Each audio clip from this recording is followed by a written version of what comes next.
Good evening to all of you. We are recording and we have Eva with us here. Just to briefly introduce Eva, and this is also probably for the first time that we are having a colloquium outside of the International Coaching Week, when I think Damien addressed us on supervision, and I was going through a program with him. Eva was my supervisor, or she was my supervisor as my being a supervisor. So I was supervising a coach and I was discussing my cases with her. And it's one of the best experiences that I had, being, in a sense, mentored or coached or supervised by someone as experienced that as Eva is. And it also happened that Eva was being supervised by Fiona Adamson, who I had the pleasure to meet, and some of you have talked about. And Fiona also came up in the International Coaching Week Colloquium last year. She's one of the most renowned supervisors. She's a fantastic coach in transpersonal coaching. We hope to be working with her in many ways. And Eva trained with her, and that helped me a lot in terms of continuing the pattern in which Eva was working with me, and I was able to sort of continue that in some way with Fiona as well. So what today Eva suggested was that in supervision, there are three different approaches or functions: the developmental, resourcing, and a qualitative function. And she would explain that. And she suggested that she would like to take up today's topic as a resourcing function, which actually integrates others also into it, which is about how the supervisor is able to provide a very supportive space for the coach. And in that way, the coach is able to process the experiences of the coach working with the clients. At the same time, far more importantly, as it did to me, the way that she worked with me, was to encourage me to be far more self-reflective and to be able to find that inner space within me, to be able to understand why I was doing certain things. One of the things, many of you have been in the supervisor webinars with me, and we have talked about the 7-eye model. And there is the 6th eye, which is about the coach's own awareness, which for me was a mystery till almost towards the end. And it was when I discovered it, I found it was probably the most powerful part of coaching, supervision, and in a sense also that of coaching. So as we go on today, at some point in time, my own request to Eva, because she is also an MCC coach. And we had talked about quite a bit in terms of how supervision and coaching overlap, but at the same time, they are different. And you need to hear from a master that she is. I'm just a beginner in this journey, and I learned a tremendous lot from Eva talking to her. And I'm hoping that today she would be able to cover the resourcing function in supervision in a way that helps many of you to understand the commonalities and perhaps some differences between supervision and coaching, and how supervision can in fact help you towards mastery in coaching, which certainly to me is one of the greatest benefits that supervision had for me. I leave you to Eva, and if there are any questions, as usual, please put them on the chat box or raise your hands. I will promote you to the panel to ask those questions. Eva, over to you. Thank you very much, Ram. Thrilled with this opportunity. I love to talk about supervision. And thank you all. We have 46 people here tonight, so that's absolutely great. So a little bit about me. I live in Rio, Brazil. Fiona's here. How beautiful. What a treat. What an honor. Thank you, Fiona. Oh, lovely. So a little bit about me. I was born and raised in Rio de Janeiro. I have lived abroad, and I have family abroad. And there's a small story, a little story that I like to tell when I first present myself. is when I became a coach, 2005, 2006. That's when I started my journey as a coach. Before that, I was an executive in the shipping industry. Never worked with HR. I worked with ships, very operational and then strategic. So everything was new to me. And ICF was pretty new in Brazil.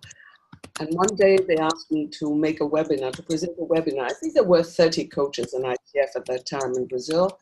Now we are about 600 ICF coaches in Brazil. And I was preparing for that webinar. And I opened the PowerPoint and would close it, and open it and close it. And I just couldn't do it because all that time, all that occurred to me was, I'm going to speak to other coaches. What is it that I have to offer to them? I was going to talk about active listening or powerful questioning. I don't know, one of the competencies. And I said, but they know all I know. What is it that I have to offer? And I couldn't start. Well, in that particular week, there were floods in Rio. And I stopped to watch the news after closing the blank PowerPoint again. And they were showing like a camp where the people who were suffering because of the floods and had to leave the houses, they were getting all sorts of donations. And a man came in a very poor bike, and he was very poorly dressed, and he had a small bag, a very small bag. And the news person spotted him and went to him and said, are you here bringing a donation? And he said, yes. Do you mind if would you mind to show what you will be donating? And he took a pair of flip-flops, those sandals, old, worn, and an old t-shirt. That is all he had in his bag. And he said, you know, I'm very poor. That's all I have to give. If I had anything more to give, I would. But I cannot forbid myself not to give whatever I have to give. And I had tears in my eyes watching this man, and I still get very emotional when I think of it, because this man taught me a lesson. We give whatever we have to give in the hope that it will be useful to someone, because that's what he said. Perhaps it might be useful to someone. So this is me with my little bag, trying to, whenever I speak to coaches, I always have this, oh my God, what is it that I have to give? So be in my little bag, and I hope it's useful. The way I thought we might do this is a small presentation on what supervision is.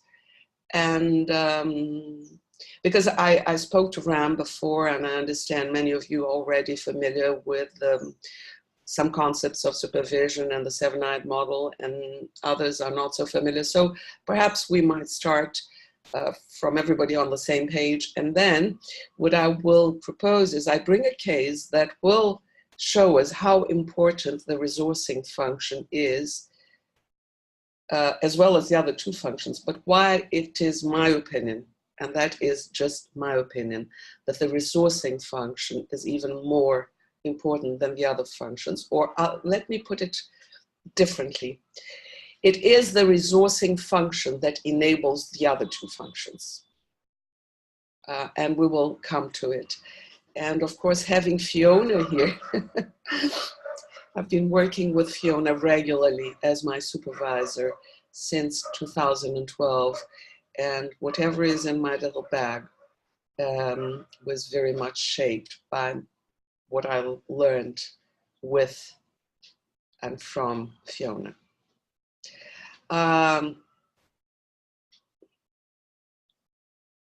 Right, so let's share my presentation and share screen. Here we go, and so here we are. So I like to call it supervision. Right now, I'm involved in a project of pro bono supervision to coaches being trained as coaches, still trained as coaches in the very beginning of their learning journeys in Ethiopia. And this is called the Ethical Coach Project. It's a beautiful project, and I'm one of the volunteer supervisors. And what happens with these aspirant coaches is that they don't show up for supervision. And I was trying to figure, they do schedule, and I was trying to figure why do they schedule and they don't come? And finally, someone just showed up last week, and I said, what was your expectation of supervision? And she said, well, I thought you're going to manage the process here. I said, what would change if we wrote this like this? We're going to have a supervision about your work as a coach. And her face lit up, and we had such an important and amazing conversation. So I would say the word supervision may put you off, so let's work with that concept. It is a disciplined reflection and relation practice. And the word relation is absolutely fundamental for me in the understanding of what supervision is. Of course, relationship is important in coaching, but in supervision, we take it to another level. And our goal is to focus what's going on what's going on in the coach's own process. And this I learned from another supervisor, where the personal may be intruding in the professional, because our personal is always intruding everywhere. And we have to be able to stop and take a distance, a helicopter view, and to see what is it in us that is affecting our work as coaches. We will take questions, so I will just go through this, and my suggestion is we then take questions and discuss the case, okay? You will find definitions of coaching supervision in ICF and European Mentoring Coaching Councils. I just brought this one, but I wouldn't want to spend so much time in going through the definitions, but rather to share with you my view about the distinction between mentor coaching and supervision, which is important for us to start the conversation. So this is the definition by ICF. Is a collaborative learning practice. So the word collaborative is important. Learning is important. Practice is important. To continually build the capacity of the coach through reflective dialogue, another two very important words here, and to benefit his or her client and the overall system. And when we talk about overall system, here's already a big shift in the understanding of what supervision is as compared to mentoring. Because when we are supervising, we are looking at the whole system, and we're bringing in the system into the conversation, because we're looking at how the relationships inside the system are going on, and how one relationship is affecting the other relationships. And we'll go into a little bit more detail as we look at the seven-eyed model. So you will get more information about this on the website. I can share the slides with you on a PDF if you, what's that? That's you. I just had a crash on my PowerPoint, so let's try again. And if not, we'll just talk. Can you see it, Ram? It's opening. Yeah, it is. It's opening the. There we are again. Okay. So let's move here.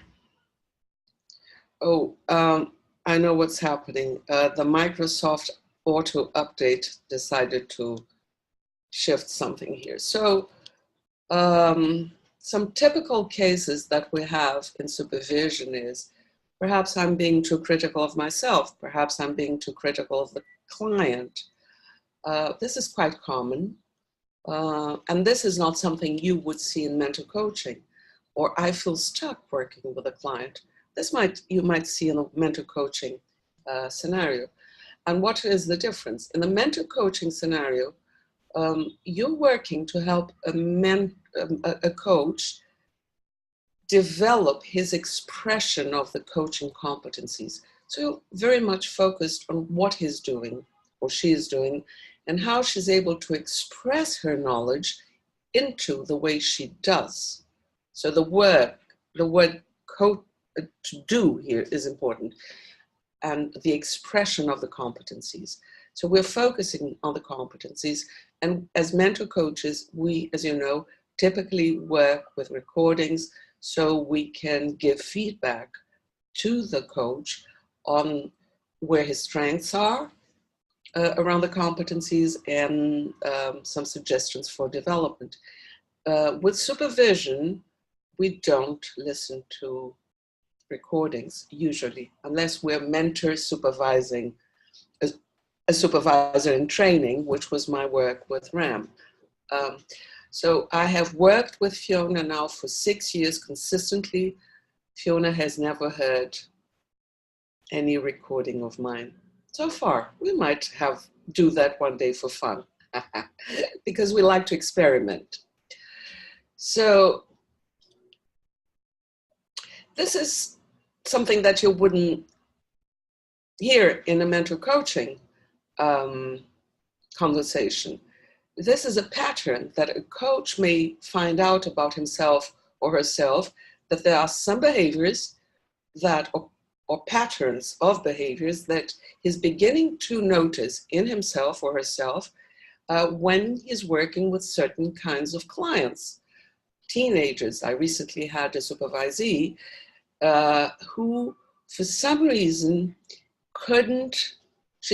she usually works with executives, but also with teenagers around career issues. She likes to work with them. She's very good at challenging executives, but she couldn't challenge the teenagers. She couldn't use, for instance, direct communication with them. She would just stop and hold herself, and she didn't know why. So we explored it together. And we found out, and Fiona's gonna love this because we found that through body work, that her coachees, the teenagers, they would usually talk to her in a couch, just like this, very relaxed. And this was affecting her own somatic work because she was sort of mirroring their relaxation like this. And when she fully embodied herself as a coach, she found out different results. So you can see what we're looking at is who is the coach being in his relationship with each of his or her coachee. Just some typical cases. I'm going to try and put this, every time, okay. I just want to have them, see, it's the auto update that is, sorry about this, but it happens with auto update. I wish I knew how to do this right now, how to stop this. No, put it on manually check. Okay, next time. Okay, just closed it, thank you.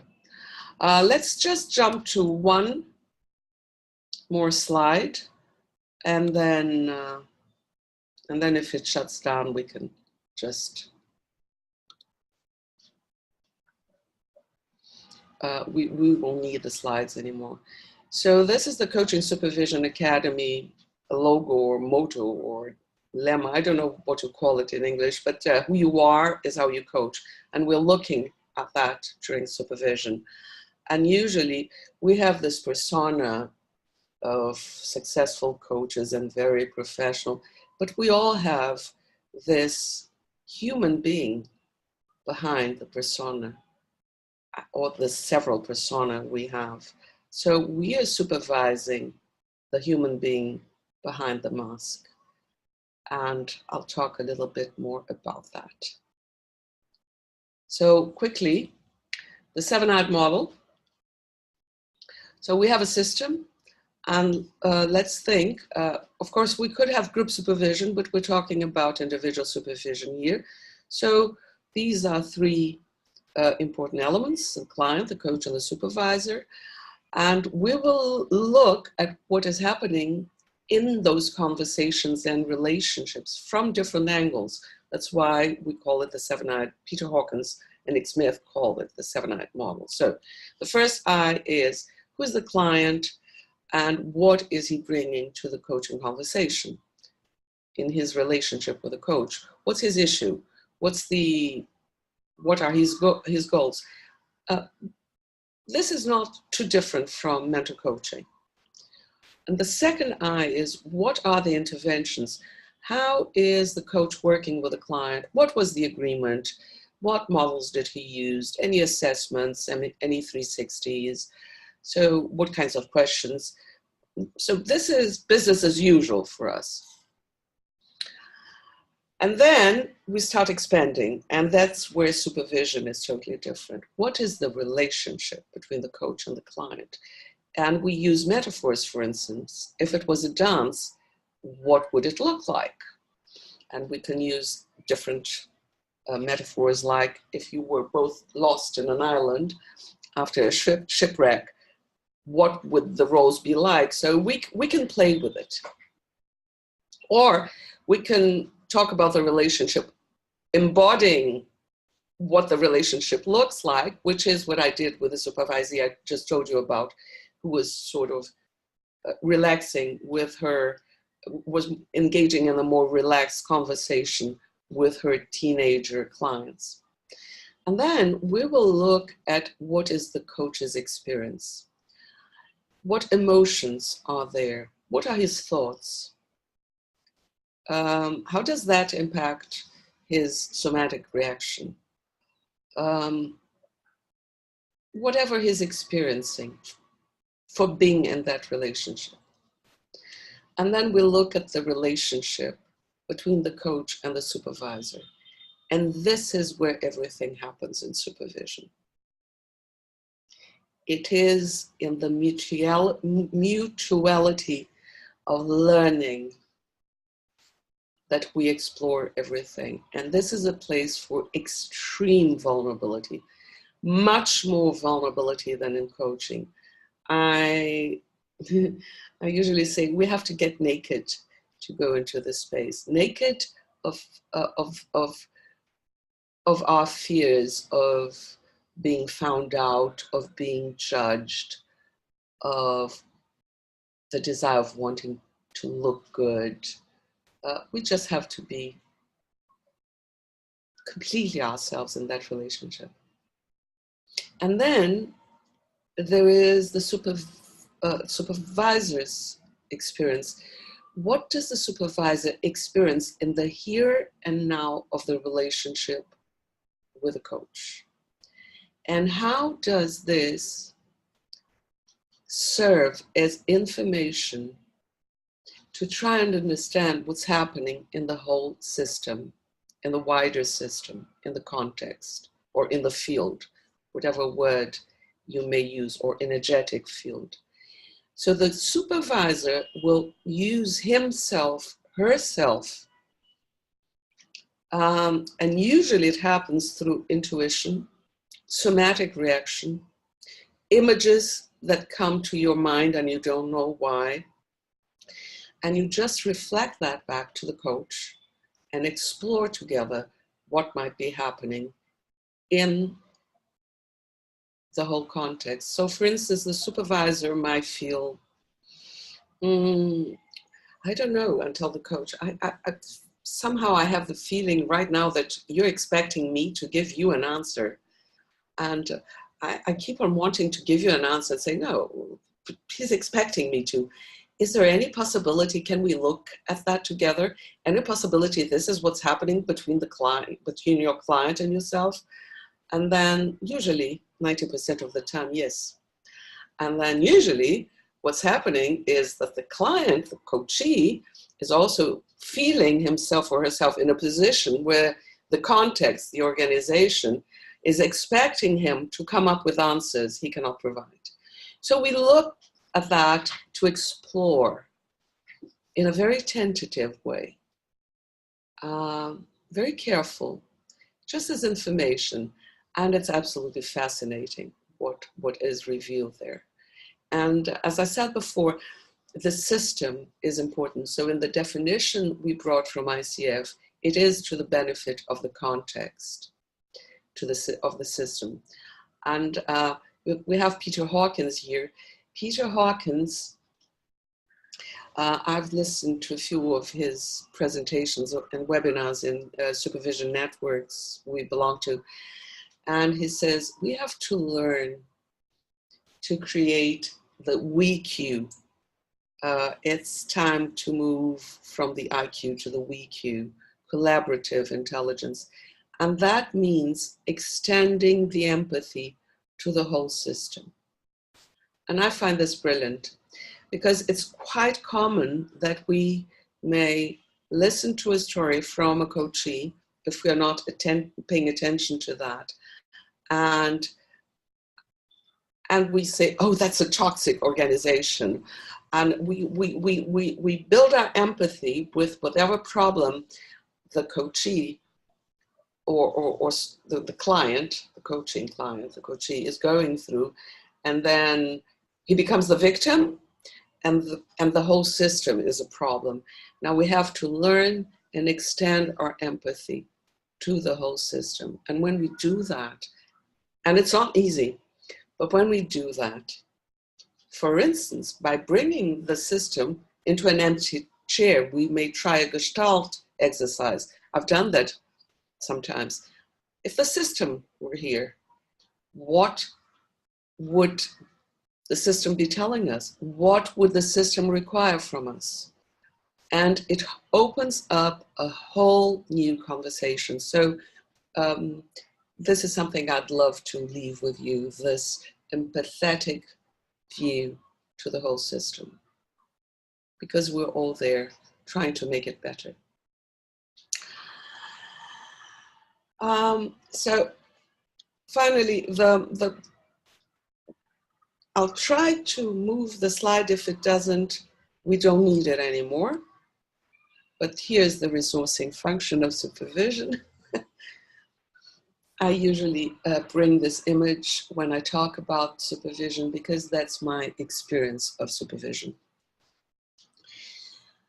So I'm talking first from my own experience, what happened to me in my learning journey and what I notice happening with my clients.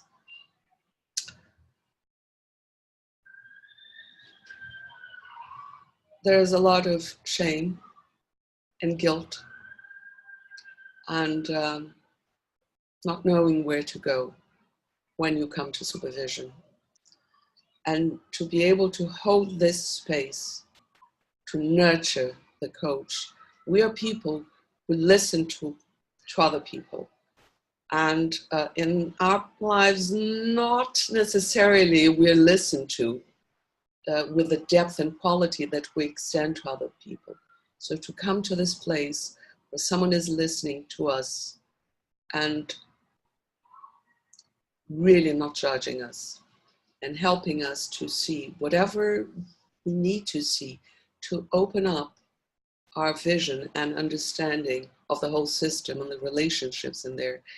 To me, this is absolutely priceless. So we talk about the qualitative function. We talked about the developmental function and the resourcing function. Now, qualitative function of supervision is many times you don't know or notice that you have an ethical dilemma going on and you just don't pay attention. So in supervision, we're looking at these relationships and the ethical aspects and helping the coach notice ethical aspects he may be blind to. Developmental, because it's a way to develop yourself and learn. You just, by noticing, You can try new interventions. You have access to different tools. The supervisor may share them with you, or articles or videos or poems.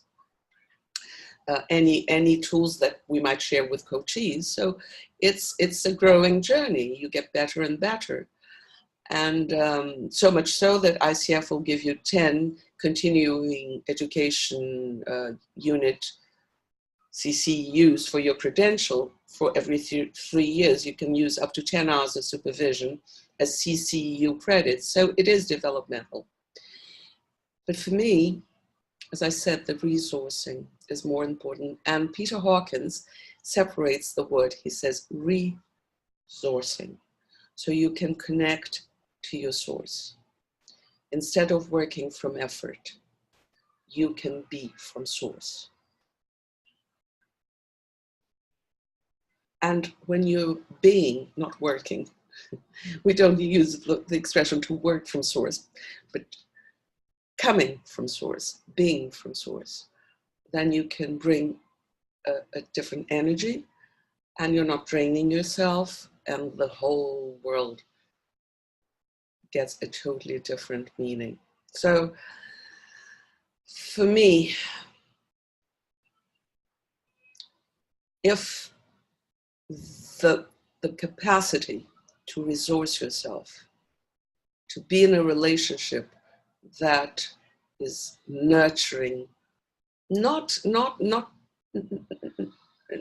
nurturing in parent-child sort of way, but professionally nurturing, humanly nurturing, then you cannot fully explore the two other aspects, the developmental aspect and the qualitative aspect. And I have a case that I'd like to discuss to illustrate this, but I think we could stop here, take questions, and then I would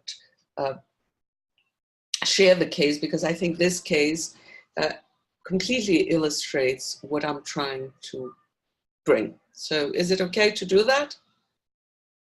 Absolutely. I've got Michael as well as Larissa. Larissa was with me in Damien's class.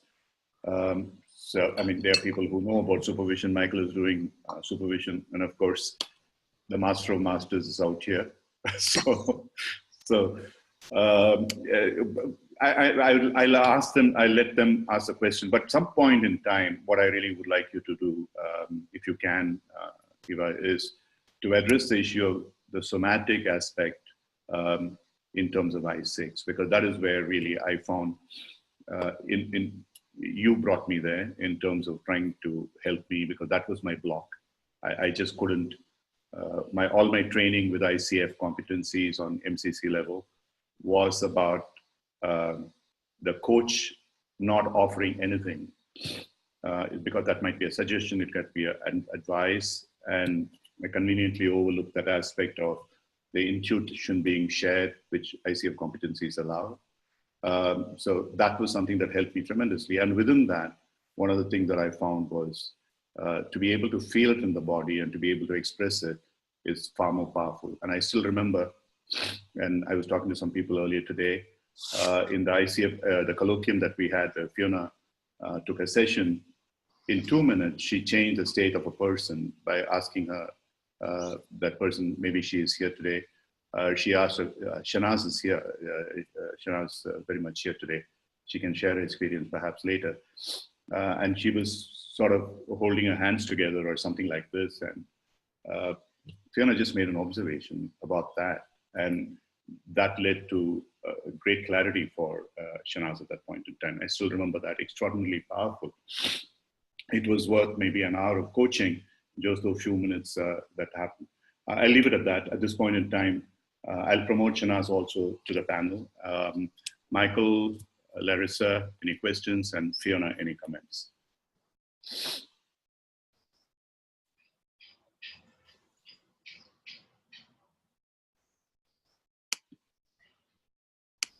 Guys, you can unmute yourself and ask questions. I just remembered how to do it. Dear Eva and dear Ram and dear Michael, I remember you. Larissa, I'm not sure. Anyway, hello. What I want to say was I was so touched to see that lovely image of your hands with the heart. And it reminds me of a sweet saying I read: when we learn to hold tenderly our humanness, then the work has vitality. When we learn to hold tenderly our humanness. I love that image. Thank you, dear Eva. Thank you. I learned that from you, you know that. And the relationship that Fiona and I have established is a relationship of pure love. So, yeah.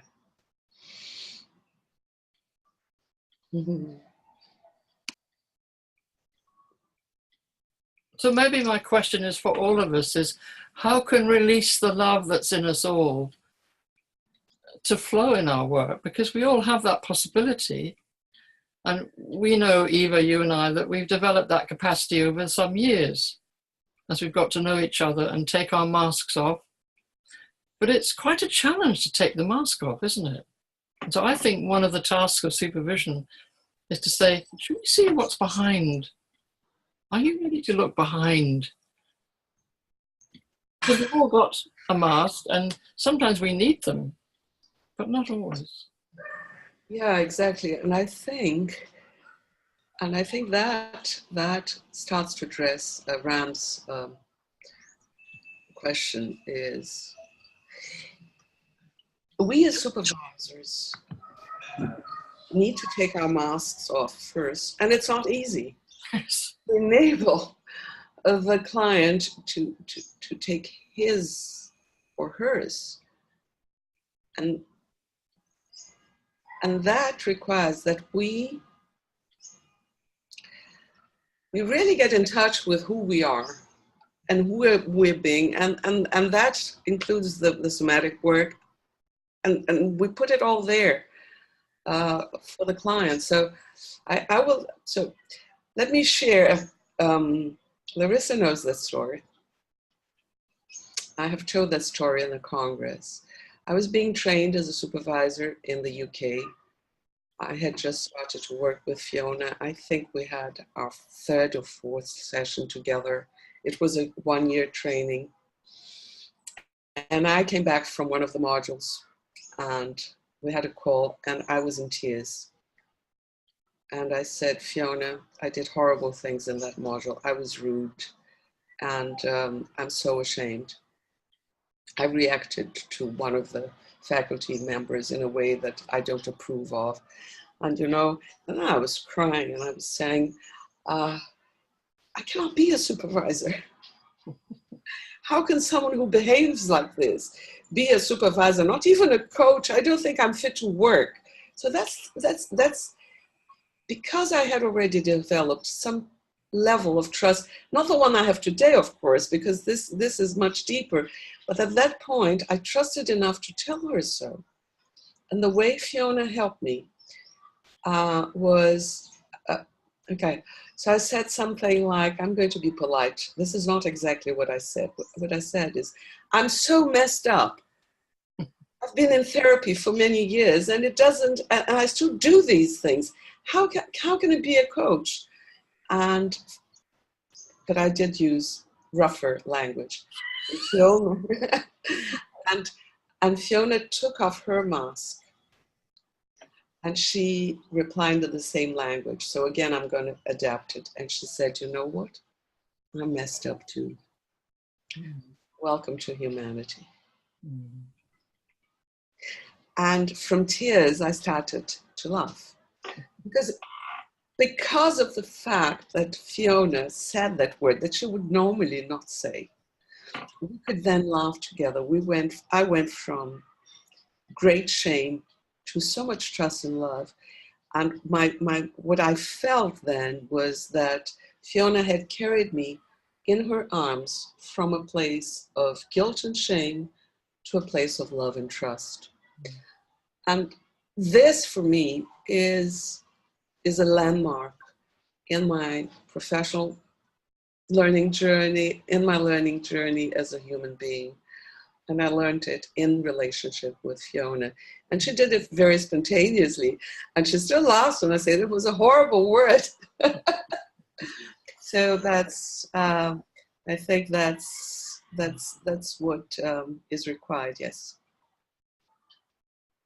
It's lovely to be reminded of how rude I can be at times. You just met me where I was, Yeah, where I needed to be met. yeah, yeah. Mm. Very gently. Mm. Sometimes rough language is the best because it comes from the gut. Mm. Mm. So thank you. Mm. Thank you. John wants to know what is the exact word that you used. Actually, he's very, very curious and also very naughty. So it's up to you. You can say no to him. That's all right. I can say it begins with F and ends in K.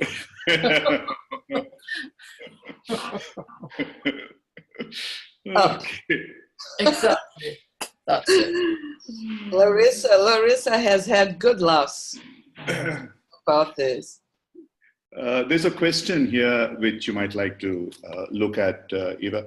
David has asked a question. I think taking one's mask off is very vital to being an effective coach. I think it comes down to being very honest with yourself and your coachee. But is this a good thing to do? Yeah, that's a great question, and that's one of the learnings that I took to one of the questions that I took to supervision. When do you share? When you think it's in service of your client. So I'll tell you another story, because I think that the cases, they bring this conversation to life. So Ram just mentioned he was being trained in a supervisor. He just completed training, just like Michael and Larissa, with Damon Goldberg. Damon Goldberg also runs a Spanish-speaking program to certify supervisors. And in one of his cohorts, one of the students was his mom. So Damon calls me and says, I need you to supervise my mom, because I cannot supervise her for obvious reasons. There's a conflict of interest. And I said, yeah, okay, let's do it. I hadn't met her, and I can share this story because I have her permission. Otherwise I wouldn't. But I have had her permission to share it. So, so the day comes to supervise Norma. I had met her at congresses and conferences. And I felt I was nervous and my heart was pounding. She was an MCC at that time. She had been an MCC already for many years. I was applying for my MCC at that point. And she is so accomplished, so much more experienced than I am. She's a great mentor coach. And I was restless. On top of it, she's Dana's mother. So, and I felt uncomfortable. And all this time I was, what's going on with me? What's going on with me? And I started to breathe and my heart was still pounding. So I said, Norma, I need to share something with you. I'm feeling very vulnerable at this point. And this is what's happening to me in my body. And I guess it's because I hold you in this place. And I'd like you to know this, because so we can build a relationship where we can both be ourselves, irrespective of experience and titles, and just work together. And she loved it. And it was interesting, again, I6 informing I5, we found out that the whole information around the system that day was about vulnerability.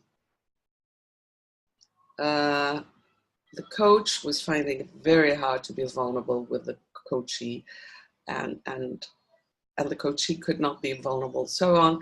So I used it just there, and I used it in service of the relationship and the learning together, and not just to discharge.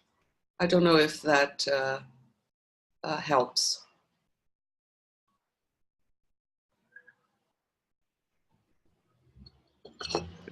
Damien used to talk about this particular experience, and yeah, she was an MCC much before Damien, actually.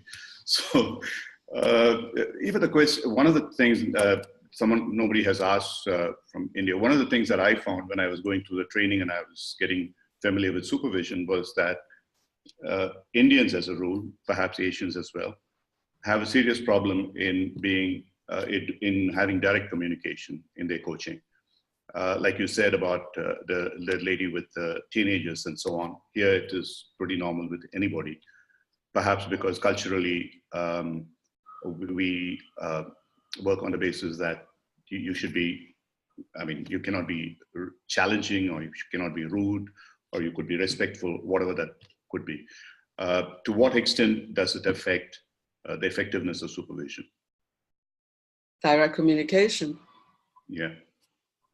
The absence of direct communication. Or the absence of direct. In the absence of, well, that's, again, my little bag, then you cannot be yourself.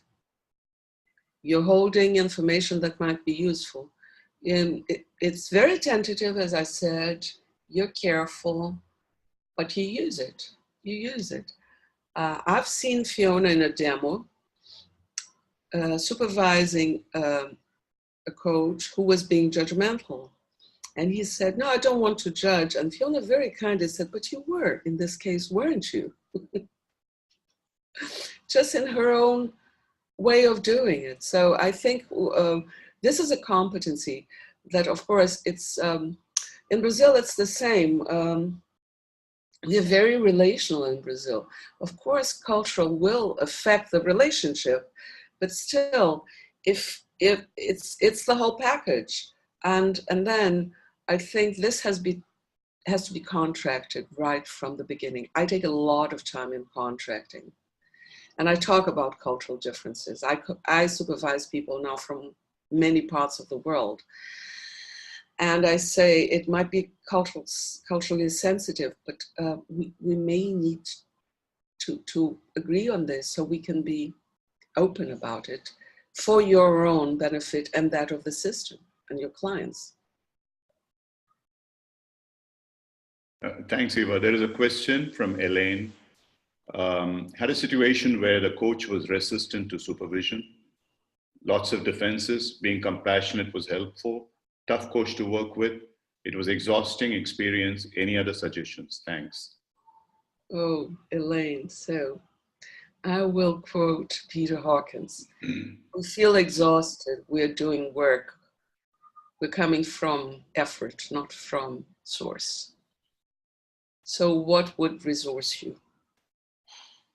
And what kind of courageous conversations might you want to have with the supervisee that felt resistant to you? What might be going on for him? What might be difficult? So again, the direct communication is important. So we link the two aspects. To go and investigate, but not from a judgmental point of view, just reading information from the system and using it as information, not as a hypothesis or anything, and then to explore together. I don't know if that answers. Okay, if Elaine has another question, I'll come back. Viji had a question in the meantime. She asked basically about the difference between mentoring and supervision, but it seems like it's a little more, a little deeper than that. Viji, would you like to ask a question, please? Yeah, thanks, Ram. Eva, thank you so much for clarifying the difference, because that's something that's been playing in my mind as I wasn't able to understand the specifics between the two processes. There was something that you mentioned that mentor coaching is more about the competencies and the conversation around that.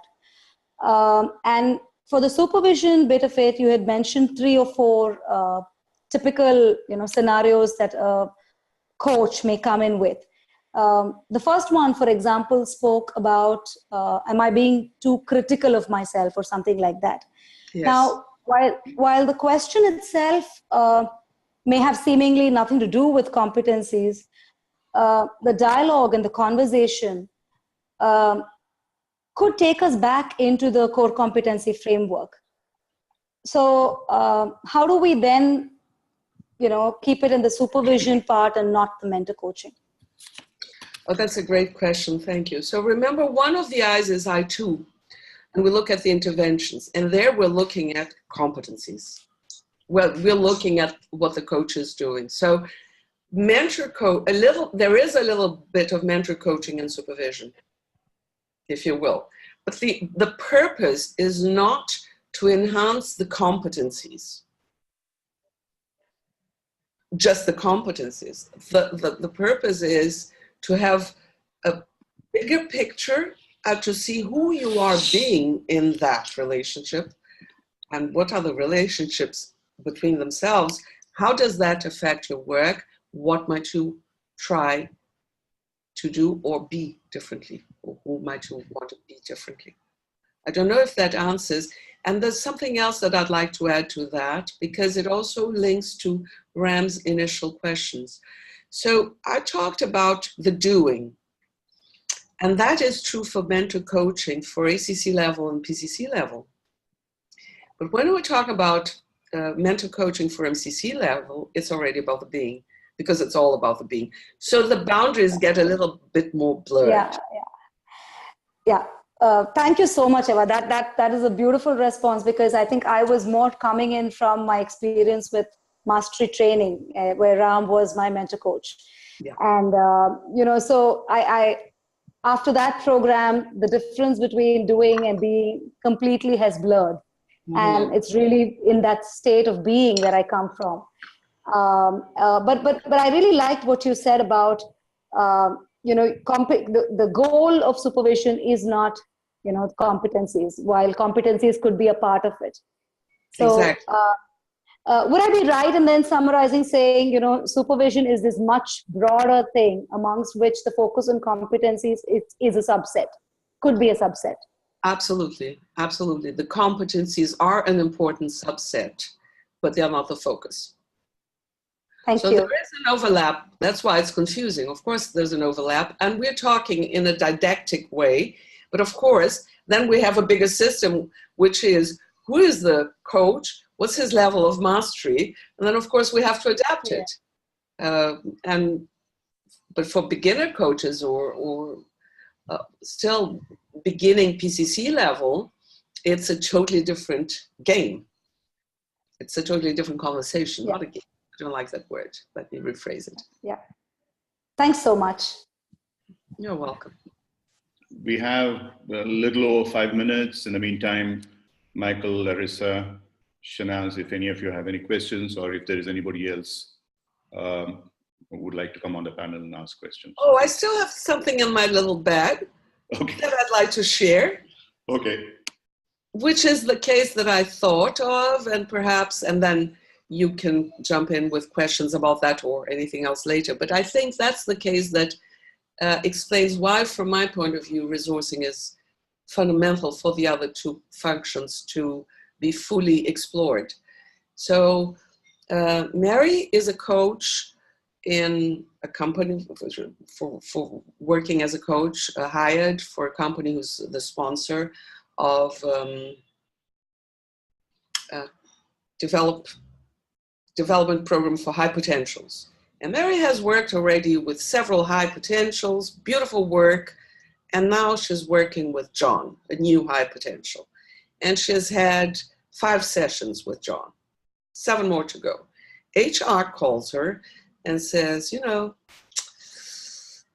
we don't think that John was a right choice. I think we were wrong. He's not a high potential. Actually, we'd like you to know he's not evolving, and we will be firing him in 3 months. Just for you to know, so you can work with him, getting him more employable.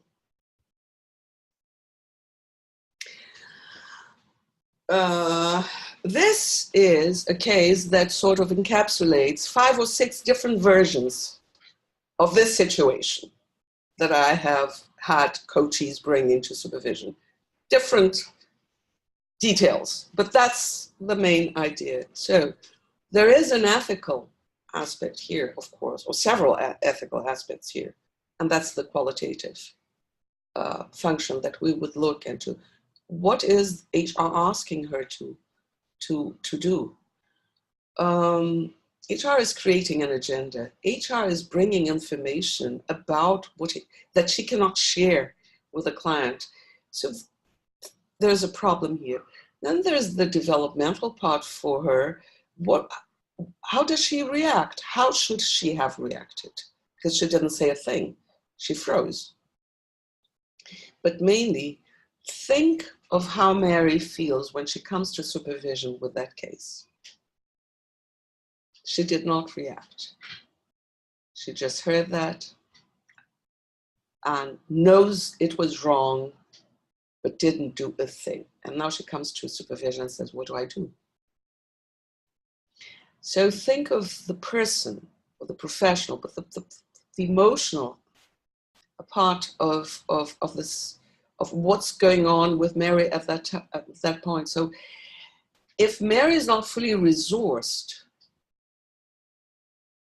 how could we go into the qualitative and developmental part? If she's in shame or in guilt or in fear, because she's also wondering, do they think my work is not being effective? Am I not being a good coach for Joe? Is it my fault? There's so many questions around that. So that's a case that I hope illustrates my point of view about the resourcing function.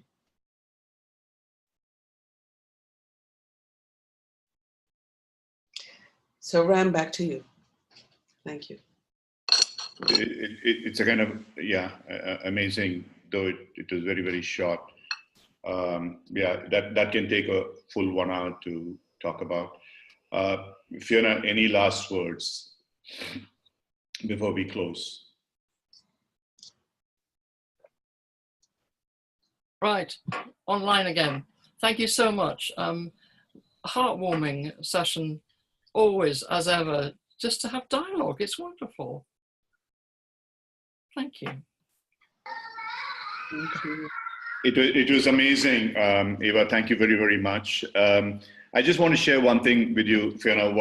When I mentioned to Eva that Damien had put me in touch with you, he said, "Oh, Fiona, you know, those of us who know her, when we hear her name, we go like this." And that is what I would like to do to both of you on that. And also, just to share with you, 23rd of July would be a red letter day for me. That was a day that I had lunch in London with Fiona, and then I went to Bath to Peter to have supper with him. So it was an extraordinary day where two of the greatest, as far as supervision is concerned and coaching is concerned, I was able to meet in the same day. Now, a person left is you, Eva. One of these days, whether it is in South or North America, we shall meet, or in India. Okay, thank you very, very much.